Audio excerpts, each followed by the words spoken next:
Hey guys, and welcome to my third video. Today I'm going to show you how to paint soul drinkers. As I discussed in my first video, I'm going to be doing a series of tutorials on how to paint different Space Marine chapters.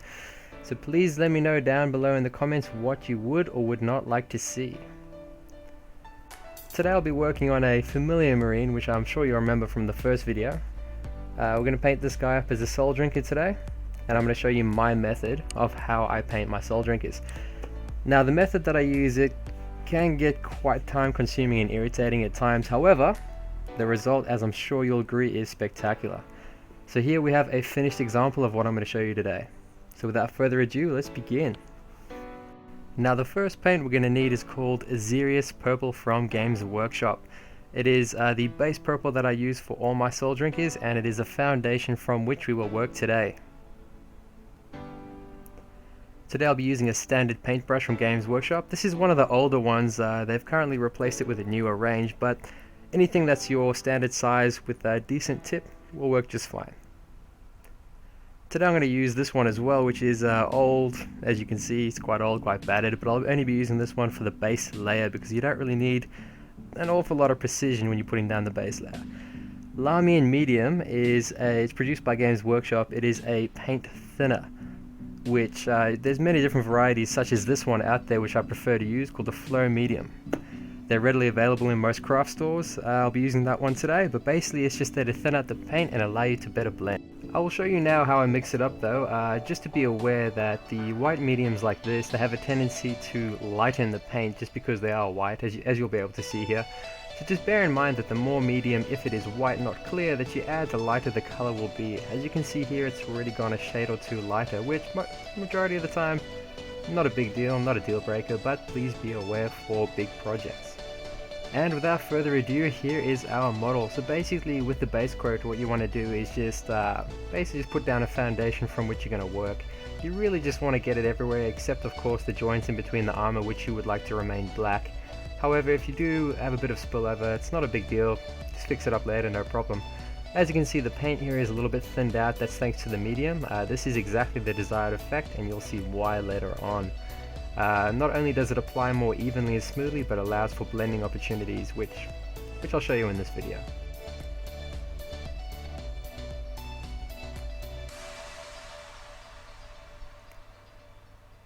So skipping right ahead here, just speeding up time a little bit. Go over all the armor panels, make sure that you cover it all quite generously, I guess, quite decently. Make sure you get it everywhere, including all the nooks and crannies like around there and behind the backpack. All these spots, it's very easy to miss them, but please try and get it everywhere. Also noteworthy is that when you do use mediums, the paint does take slightly longer to dry. Depending on how much medium you use will of course affect the drying rate, although usually it's not too much longer, but the added benefit is that it allows you longer time to work with your paints and allows better blending opportunities. I can't recommend blending enough. As you can see here, I have finished the base coat, just putting a final touch there. Quite evenly layered, covered everything except of course the bolt gun, the iconography and the joints and seals in between the armor. And next up we'll be using Lead Belcher. It is a metallic silver paint produced by Games Workshop. Regardless of which brand you use, as long as it's metallic and a sort of a dark metal-y silver, it'll work just fine. You don't really need to blend this with any Lamian medium or any thinner like that. Really, well, I suppose you could if you really wanted to maybe try a few things out, but really unnecessary for this method of painting. So of course you get it everywhere where there's metal, all over the weapon. Next up we have Druchii Violet. It is a purple wash produced by Games Workshop.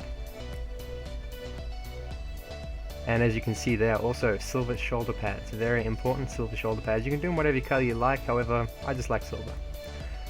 So here you want to spread the purple wash quite generously over the armor panels, and also take care to try and gather or collect, or pull I guess, pull the purple wash into the crevices and recesses of the armor. The more the better, as this will give it a really dark outline, which you'll see how it comes in handy later on when we're busy shading in the paneling.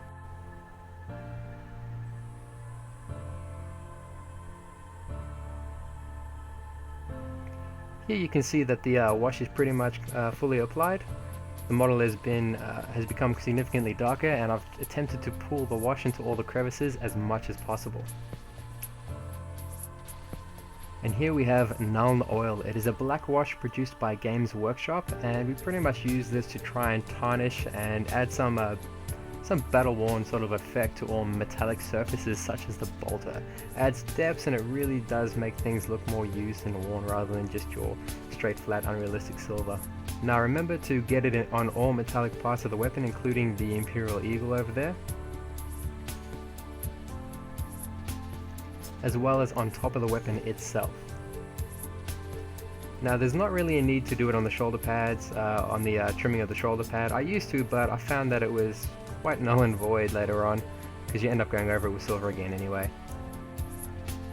And there's really not that much depth with the shoulder pad trimming anyways. Next up we have Brass Scorpion. Now this is one of my favorite to work with when doing gold colors. As you can see, it's like a brassy red. It dries quite differently to how it goes on, just be aware of that. It goes on quite red and quite red and tarnished, but it dries quite nice and brassy, and it is fantastic for a foundation layer for anything that is going to be gold. As you can see here, we are using it for the chest iconography, the winged skull. It makes a fantastic base layer for this.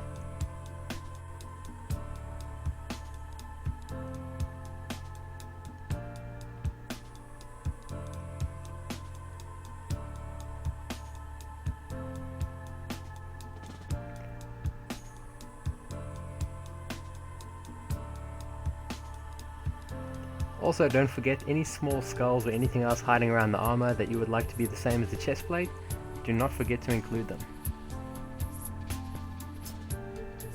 Next up we have Rakath Flesh. It is more like a dark sort of cream color produced by Games Workshop. We're going to use this on the Purity Seal today. It is very good as a base layer for anything that's parchment or cloth or scroll related. It is a fantastic base layer, on top of which we put a wash and a few layers. You don't really have to apply it thick, but just make sure it covers everywhere. Next we have Mephiston Red, which we use for the top of the Purity Seal. The stamp itself, as you can see, you just give it a thin layer. Nothing too serious, as this will of course be built up upon. And it's important to note that while it looks quite bright, it still dries brightly, but not quite as bright, so fear not.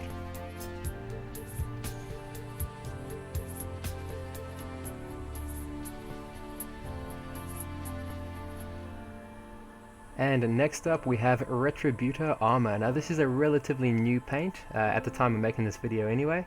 Available from Games Workshop, came out about the time of Age of Sigmar. It is a really nice deep gold, and I actually really prefer it as opposed to stuff like the Vallejo Glorious Gold, which it works perfectly fine and you can get a very similar result, but as you can see here, it is quite substantially lighter and not as rich. But it will still work just fine, it's just a matter of preference really at this stage. Now I apologize if I pronounced this wrong, but Gehenna's Gold, also available from Games Workshop, will also work just fine, but again it's quite light. But once again, cannot stress it enough, personal preference. So with this Retributor Gold here, basically what you want to do is you just want to go over the raised ridges of the chest icons. All the raised ridges, including the actual feathers and the skull itself, you just basically want to try to leave a gap in between each feather so that each one has its own darker outlining. I'm using the standard brush for this, however, depending on how confident you are and how steady of a hand you have, you might want to switch to the fine detail brush. As you can see there, it's quite a nice gold, although we're not quite finished yet. It only gets better. Here we have Seraphim Sepia, which is a dark yellow wash produced by Games Workshop. And here we have Agrath Earthshade. It is a brown wash produced by Games Workshop as well. Some people prefer the Sepia, some people prefer the Earthshade. The Sepia it gives gold quite a nice yellowy color, however I prefer the Agrath Earthshade as it gives it more of a brassy tarnished look, which I really think looks quite nice, although you can judge for yourself once you see it dries. With this, get a generous amount on your brush and apply generously to the iconography. The idea here is very similar to what you did with the armor, how you would like the wash to pull up in the crevices. This will add a really nice foundation for you to work up to later, as you will see. Also, don't forget that skull on the back. Here you can see the wash has been applied, and already you can see the depth coming out in the wings and the skull itself. Next up, we are going to use Lead Belcher once again, although this time I'm switching to the fine detail brush.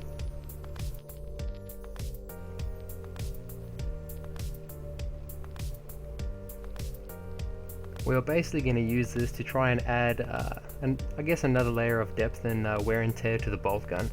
Now this is purely a matter of preference, although I think it really does make a difference. I use the fine detail to attempt to add another layer of silver onto the bolt gun, of course leaving an edging of the darker wash. This does add some depth and a little bit of grime and dirt to the crevices within the bolt gun.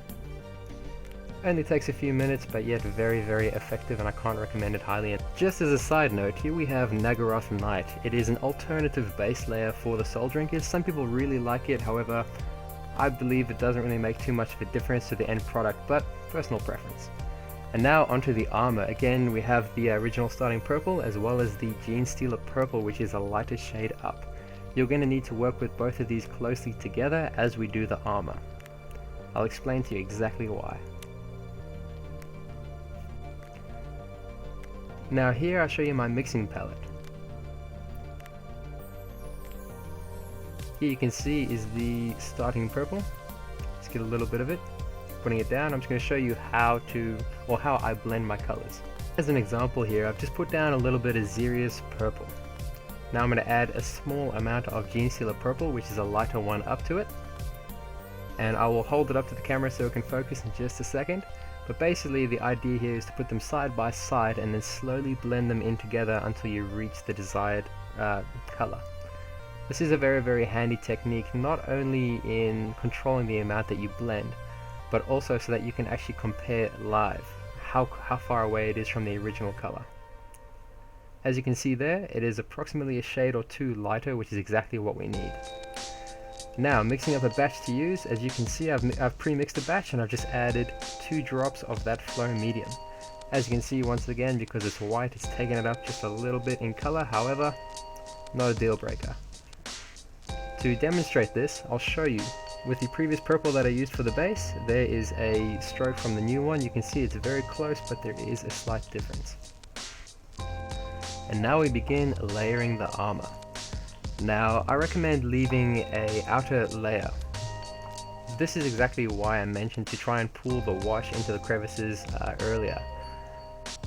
You see here, by leaving a strip along all the edges, we are able to blend the color of the armor inwards so that it gets darker as it goes closer towards the edges of the pads.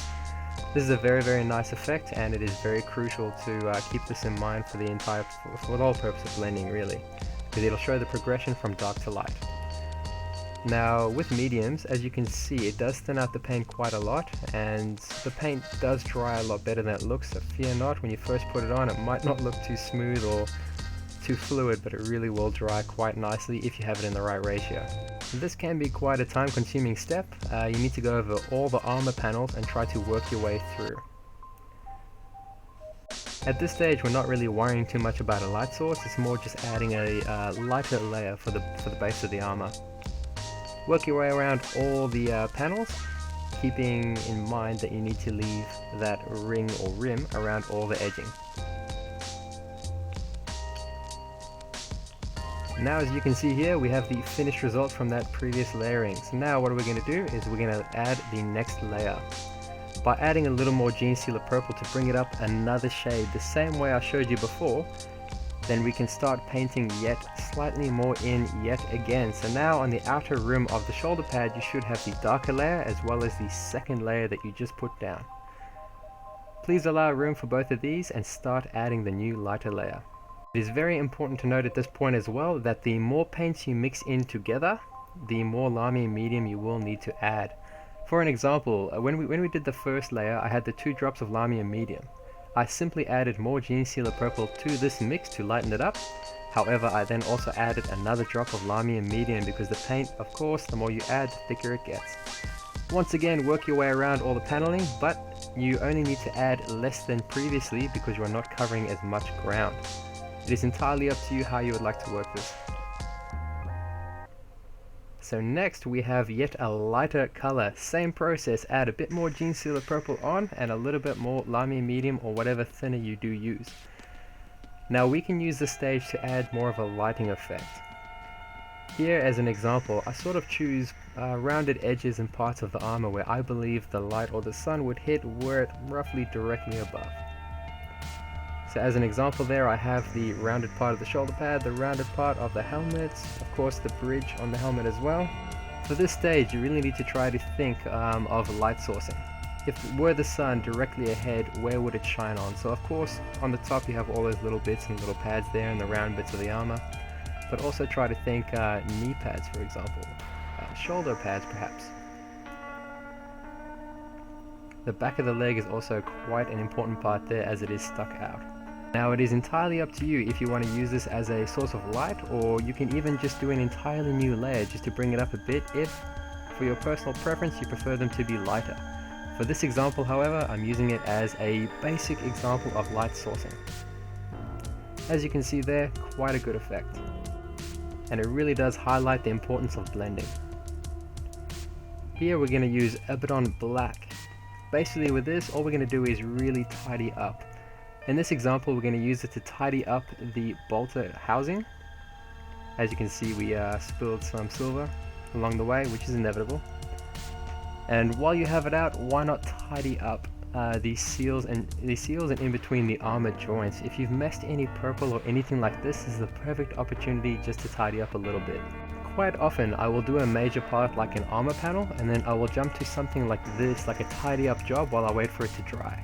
This allows maximization of time, not to mention keeps you busy and avoids you putting down the paintbrush, putting on a movie and completely getting distracted from the entire operation, which I've done more than once.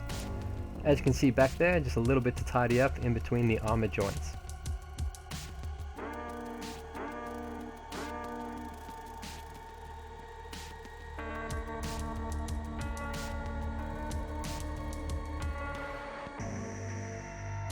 It really is quick, easy, but does make all the difference to the end product. Now next up we have an out of production paint. I'm not too sure what the current equivalent is, but it is basically a very light silver. This one is called Mithril Silver. Basically what we're going to use this one for is we're going to get the fine detail brush, and we are basically just going to use it to, it's really up to you if you want to do just an edge highlight, as you can see here, just to give the bolt gun just a little bit of definition, I guess. Or what I like to do is, you put small little strokes across all the flat armor paneling, which adds, it really adds a look of, I guess that it's been used, adds scratches and these sorts. And again, we are coming back to Retributor armor, and for this we are going to again go over the chest plate. Now that the wash is dry and we've begun layering it, we are going to go over all the raised spots once again. And the reason for this is when you put a wash over, it does dull down the color. So basically, once again, you go over all the feathers in the wings, the skull, just to brighten it up, and you will see exactly why it is so important as soon as I finish. And as you can see here, what a difference it has made already. It is bright and vibrant and really catches the eye. And once again, do not forget the skull at the back. Next we are going to paint Eshin Grey. We are going to use this to put any highlights on the black that we require.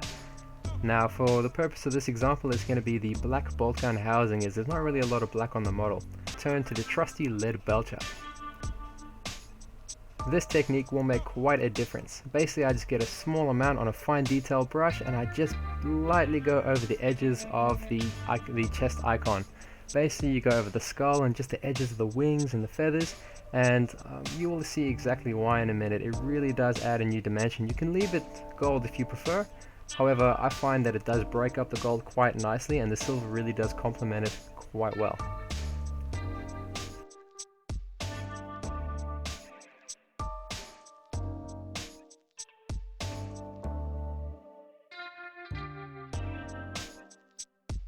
And here you can see the final result. It has added quite a new look to the burnished piece.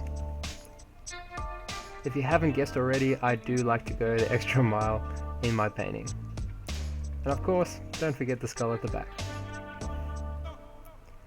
And here we're going to use Agrath Earthshade and Carroburg Crimson, which is a red wash from the Games Workshop range. Basically what we're going to use this for once again is the purity seal on the leg. We are going to use the Agrath Earthshade to go over the Rakarth flesh on the parchment. Once again, you can apply this quite generally, you don't really have to be too neat about it. Of course, the point is really to try and get it to pull in all the crevices once more. The reason is very, very similar to the armor, as you will use it to add some depth and definition to the scroll. As for the red wash, you're just going to put it on the top small round stamp. As you can see here, it's very simple. All you have to do is just dab it on. The only thing you need to remember is be careful not to get it on the armor paneling. After all that shading, you really don't want to mess. Moving on, we are going to take Warpstone Glow and Cyberite Green. We're going to use these for the eyes. Now, eyes are a really, I guess you could say, more of a finer detail that a lot of people don't like to do. However, I find they really do add a whole new dimension to the model. It really does get easier the more you do it, believe me. So first we're going to start with Warpstone Glow. You basically just want to put down a really thin layer using a fine detail brush. And you, again, like anything else, you want to avoid the edges. You really want to just put a small thin layer. Take your time. Remember, less is more in this case. Many a times have I been overzealous and tried to add more, and then you go over the side and it just completely ruins it. So again, all you need is a thin layer in between the outline of the eye with the Warpstone Glow.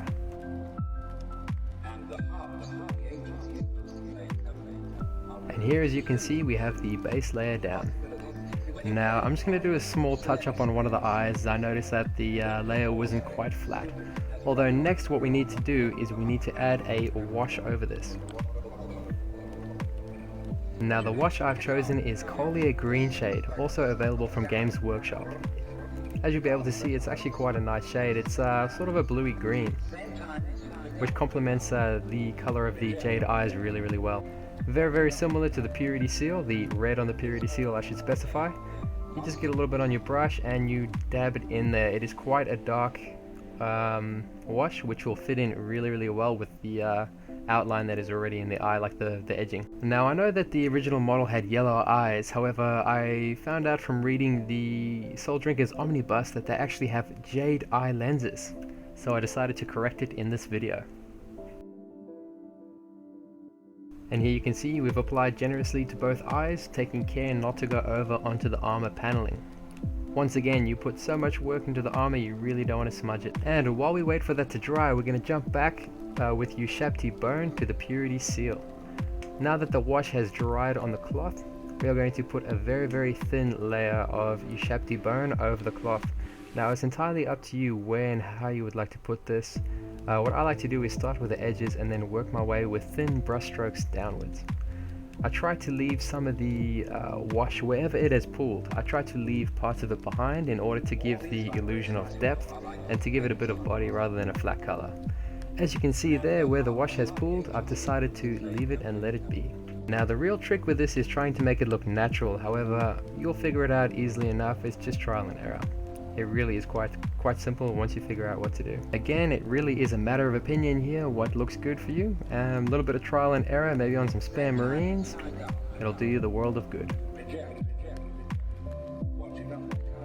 And next up, we're going to add just a little bit more dimension to the scroll itself and the purity seal. And here we have Screaming Skull, which is, as you can see, it is a shade or two up from Ushabti Bone. It really does help just to add another dimension to the purity seal, and I really love it. The reason for that is because it is so simple, but it makes such a difference. As you can see, you just put it around the edges, a little bit here and there. You do not want it to take over the scroll, just to add to the scroll. Less is more in this case. And now once again to Mephiston Red, we are just going to finish up the top part of that purity seal. Basically, because it's so small, all you really need to do is just circle around the rim and maybe put there you go, just a dot in the middle. That's all you really need. Once again, where it has pooled, try to leave it in order to give that depth. And once again, going back to the eyes, now is the fun part. We mix Warpstone Glow as a base with Cyberite Green. Basically, I'm going to show you again, I've put a little bit of Warpstone Glow there on my palette, and I'm going to add just a small amount of Cyberite Green to it. And again, we're going to mix ever so slowly in order to get the perfect shade. Now, because you're working with such a small amount, you really don't need to add any thinners or medium because the eyes are so small, it's just really a pointless endeavor at this stage.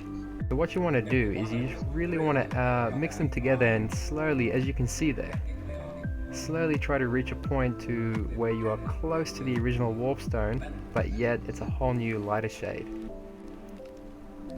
And now with this, basically what you want to do is you want to again apply to the eye the same way as you did the base, however, leave another thin layer down the bottom, but this time of the Warpstone.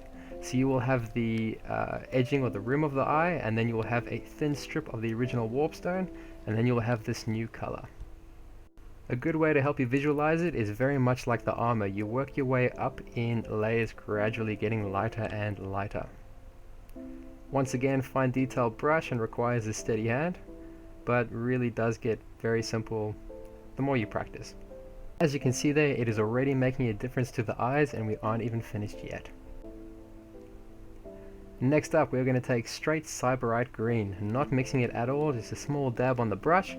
And again, we're going to follow the same method and once again leave a thin strip of the previous layer and really just put a layer across the top.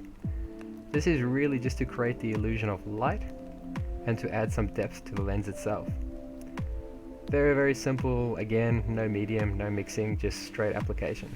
You can see there they already pop quite well. And you've come this far, why not go a step further? Get a dab of white on your brush, and here we're just going to put the glint of the sun in the lenses. Really, as you can see here, I've gone off camera a little bit, so I've sped through it, sorry about that. I was quite intently focusing, but all you really need to do is just dab a little bit. Basically, you're trying to create the illusion of the sun in a lens. As you can see there, quite striking and really didn't take long to do at all.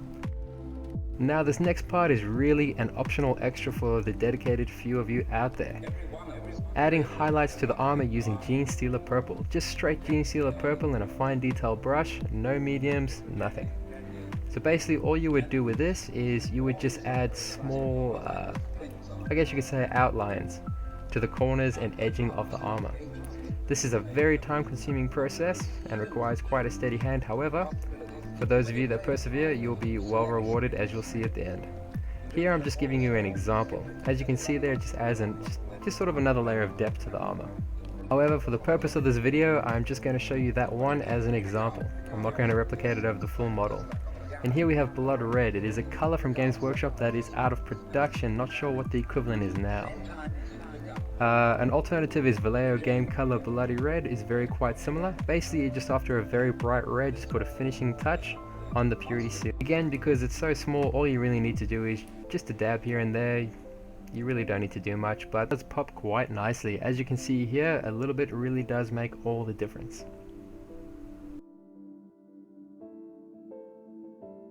And that about covers the basics for this tutorial. As you can see here, here is the finished result using only the steps that I've shown you, and here is a previously finished Soul Drinker Marine.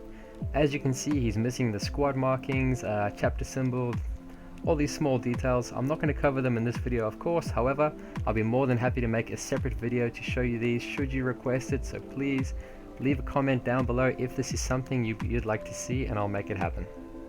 So hopefully you've enjoyed this video as much as I did painting these models. As you can see, it is quite a striking method, and it's one that I personally developed after much frustration in my own layering, and I found it to be quite useful, and you can really replicate it over most colors. Hopefully this video has really helped you. Thanks again for watching, guys, and if there's anything you'd like to see, please comment below.